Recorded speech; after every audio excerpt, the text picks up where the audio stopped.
kendi medeniyetimizden ayırmak isteyenler ilk önce medeniyetimizi karanlıklar. Birliğimizi ve beraberliğimizi ötekileştirmeye ve ötelemeye çalıştılar. Ardından özgüvenimizi almaya çalıştılar. Biz yapabiliriz, biz becerebiliriz, biz gerçekleştirebiliriz anlayışını bizim içimizden koparmak istediler. Ardından dış dünyanın ürettiklerine hayran hayran bakın, bizi kendimiz yapamayız, biz ancak takip ve taklit ederiz diyen bir anlayışın içerisine gitmek istediler. Ama görüyoruz ki bizim hamurumuz, bizim karakterimiz bu medeniyete güçlü bir şekilde yorulmuştur. Piri Reis'ten Harezmi'ye kadar, İbn Sina'dan Cezeri'ye kadar hem fennin, hem ilmin, hem tekniğin, hem maneviyatın bütün anlayışını bu medeniyette yoğuran bir anlayışın ve bir güçlü karakterin evlatlarıyız. O gün dünyaya kendi verebileceklerini anlatan bu anlayışı, o gün dünyanın ihtiyacı olduğu için dünyaya verebileceklerini ifade eden bu anlayışı, bugün dünyanın kabul ettiği bu anlayışa bugün de ihtiyaç olduğunu burada sevgili genç kardeşlerime ifade etmek istiyorum. Bakın, Ukrayna ile Rusya arasında savaş var.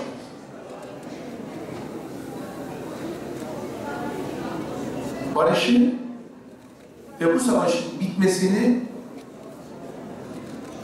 kendine ait sorumluluk hisseden yegane ülkelerden birisiniz. Çünkü ancak barışın ve huzurun, kardeşliğin hem insanlığa, hem geleceğe, hem de geçmişin bıraktığı miraslara sahip çıkabileceğini bilen bir anlayışlı çocuklarımız. Ancak barış ve huzurda bunları meydana getirebilirsiniz.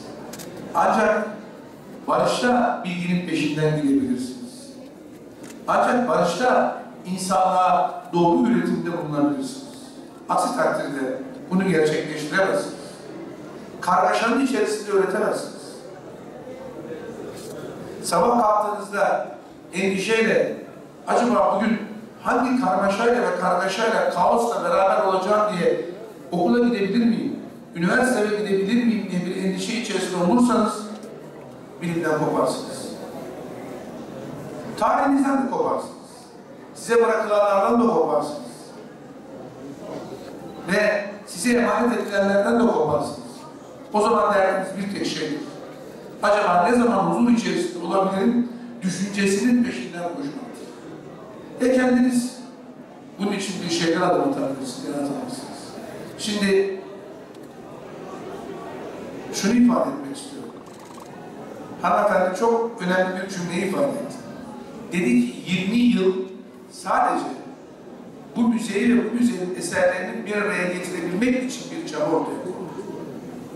Bu sadece 20 yıl boyunca bu eserlerin, bu müzenin eserlerini bir araya getirebilmek. Ya Cezeri'nin yaptıkları, ya o birikim. Yani 20 yılda yaptıkları bir araya getirilebiliyorsa, o da belki bunu bir araya getirebilen o kıymetli şahsiyete sormak lazım. Neler eksik kaldı? Bunun için şunu hep beraber düşünmemiz lazım. Bir tarafta kötüler var. Bir tarafta da iyiler var. Dün gecenin yarısı eve geldiğimde hanım bir Kur'an-ı Kerim'in ayetiyle bana bir şey söyledi. Hani derler ya dedi, iyilik el, kötülük bu. Bu bizim medeniyetimizin bir huzuru değil. Çok açık bir şekilde yazıyor. İyiliğin mükafatı iyiliktir. Yani bizim medeniyetimiz, bizim kodlarımızı ortaya koymuş. Hiçbir şekilde bizim medeniyetimiz özellikle insanlığa yapılan iyilikleri karşılıksız bırakmamış. Düşüncemiz ve inancımız karşılıksız bırakmamış. Kıymetli gençler, çocuklar Suriye'de hayatlarını kaybettiler. Çocuklar onların hayatlarını kaybediyorlar. Hep beraber yaşıyoruz. Renkleri değişik. Gözlerinin renkleri değişik. Tenleri değişik diye aslında bu vahşilikten kurtulamıyoruz. Onun için bizim hep birlikte dünyaya güçlü bir ses vermemiz lazım. Ve güçlü olmamız lazım. Bu ülkenin 81 vilayetinde kıymetli Cumhurbaşkanımız üniversitelerin açılması lazım dediğinde dediler ki ne gerek var? Ülkenin bir takım vilayetlerinde olsun yeter. Zannettiler ki sadece bu döneme ait bir şey ortaya koyuyor. Aslında öyle düşünmedik. Biz açarız, donatırız, çocuklarımıza, gençlerimize imkan sağlarız. Bizden sonra gelenler çok daha geliştirirler ve bizim gençlerimizin, bizim çocuklarımızın dünyayla rekabet etmesini sağlayabilirler. Aynen Cezayir'in dediği deneyebilirler. Bilginin peşinde gidebilirler. Olmaz istediğin peşinde gideceksiniz. Biz gençlerimizde, çocuklarımızda doğruya sevk etmek için elimizden gelen her şeyi yapmayı kendimize ait sadece bu coğrafyanın bir talimatı değil, insanlığın bir talimatı olarak görüyoruz. Yapacak çok işimiz var. Arkadaşlar, biz burada kendi tarihimizin bir müzesinin hep beraber yeniden ihya edilmiş, bize tekrar hatırlatma gereği, bize tekrar motivasyon gereği bir anlayışla açıyoruz. Ama şu soruyu size sormak isterim. Bombaların altındaki Suriyeli çocuklar, Iraklı çocuklar, yıllarca sıkıntı altında kalmış Afganistanlı çocukların hiç böyle bir şeyi düşünebilme kabiliyeti var mıdır? Veya şu soruyu soralım. Acaba şu anda kendi ülkelerinden başka ülkelere gitmek zorunda kalan Ukraynalı çocukların böyle bir kabiliyeti var mıdır? Okul düşünebilirler mi? Üniversite düşünebilirler mi? Bilim düşünebilirler mi? Bir şey yapmaya çalışıyorlar dünyada. Lütfen tuzağa düşmeyin. Nefreti arttırmaya çalışıyorlar. Düşmanlığı arttırmaya çalışıyorlar. Bizim yolumuz belli. Yıllar önce bu coğrafyada çizilmiş. Bugün kötülük yapmış bir kişi için burada değiliz. Tam tersi. Atık bu sarayının baş mühendisi için buradayız. Tam tersi. Tarihimize kadar gelmiş ve hepimize hayran bırakan icatları ortaya koyan, bilimin peşinde nelerin olabileceğini yüzyıllar önce gerçekleştirmiş bir ilim insanı için buradayız. Onu anlıyoruz. Ona şükranlarımızı ve minnetlerimizi iletiyoruz. Örnek gösteriyoruz. Onun gibi ve ondan daha iyi olmak lazım diye kendi kendimize sağlık veriyoruz. Ama kötülüğü örnek göstermiyoruz. Yakanları, yıkanları örnek göstermiyoruz. Tarihte şehirleri ortadan kaldıranları, kütüphaneleri ortadan kaldıranları, insanların birbirine nefret ittirenleri örnek göstermiyoruz. Dinimiz bize şunu emretmiş. Emri bil maruf, nehyanel münker. İyilikleri anlatın, kötülüklerden sakındırın. Derdi şu, diyoruz ki bir taraftan iyilikleri anlatacağız, kötülüklerden sakındıracağız. Dünyayı bir iyilik dünyası haline getireceğiz ve orada da ilimin peşinden, insanların faydalarının peşinden yürüyeceğiz. Bizim yapmamız gereken bu. Peki bu bizim sadece coğrafyamıza ait bir şeydir. Hayır. Cezayir sadece kendi büyüdüğü coğrafyanın bir icat, ilmin, fennin ve tekniğin gereklerini yerine getirmiştir. Bu da koskoca bir hayır. Yaptıklarından bütün dünya istifade etmiştir.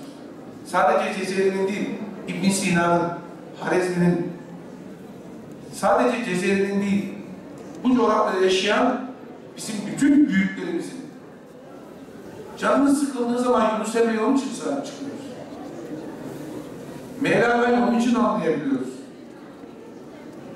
İdris'ten Ahmet Ali'ye kadar, Hoca Ahmet Yesevi'ye kadar bütün coğrafyamızın büyüklerine onun için kendimize bir nefes alanı olarak bakabiliyoruz. Onun için yapacak çok işimiz var. Cezeri'ye bakın. Yapacak işlerimiz konusunda kendimize ölçü biçmeliyiz. Cezeri'ye bakın. Sadece kendi coğrafyamıza değil, etrafımızdaki coğrafyaya, bir dünyaya bir ölçü ortaya koymalıyız. Suriye hep böyle mi kalmalı? Irak hep böyle mi kalmalı? Afganistan hep böyle mi kalmalı? Pakistan hep böyle mi kalmalı? Etrafımızdaki coğrafyadaki Yemen hep böyle mi kalmalı? Bu ülkenin Cumhurbaşkanı, Lübnan'daki 0 ve 2 yaş arasındaki bütün çocuklar ekonomik krizden içemedikleri, yiyemedikleri süt ve mamalarını gönderiyor. 0-2 yaşındaki bütün çocuklar gürbüz yetişsinler, sağlıklı yetişsinler. Dün Libya'nın İçişleri Bakanı gece yarısına kadar misafire gitti. Biz asil bir milletiz diyoruz. Kimsenin bir şeyine ihtiyacımız yok. Biz bir tek anlayan sizsiniz. Bizi asaletimizle muamele eden bir tek sizsiniz. Bugün bu durumdayız, doğru. Ama buradan çıkacağız. Çünkü Cenab-ı Allah yine bizim inancımız bizi tanımlarken şöyle tanımlıyor. Her insan bir alemdir. Ama böyle bir retorik değil. Yani dünyayı bir insana sığdırabilecek kadar büyük bir inancın mensuplarıyız. Bunu bize tembih edecek kadar büyük bir inancın mensuplarıyız. Cezeri işte bütün dünyaya o anlayışı ifade ediyor. İyiliğin içinde yüzelim, ilmin içinde yüzelim, ötekine dokunabilenin içinde yüzelim ve kavga, savaşın, kaosun, karmaşıklığın değil, hep birlikte barışın, dostluğun ve beraberliğin içinde yüzelim. Burada da bizim bu mekanik prensibini daha anlaşılır hale getirmek için ürettiğimiz bir otomat var. Biz burada diyoruz ki Cezeri'nin temel amacı enflasyonun akış hızını sabit tutmaktı ki zamanın ilerleyişine eş birimlere bölebilsin. Eğer bir silindir tercih etseydik bakalım içerisindeki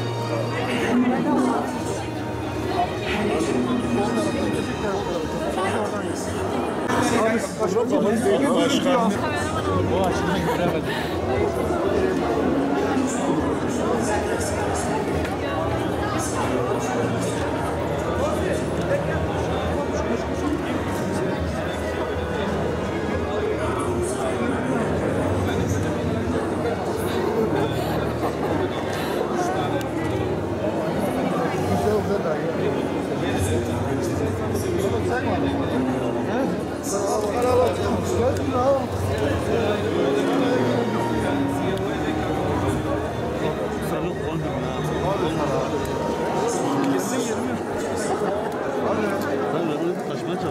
Al baba ne?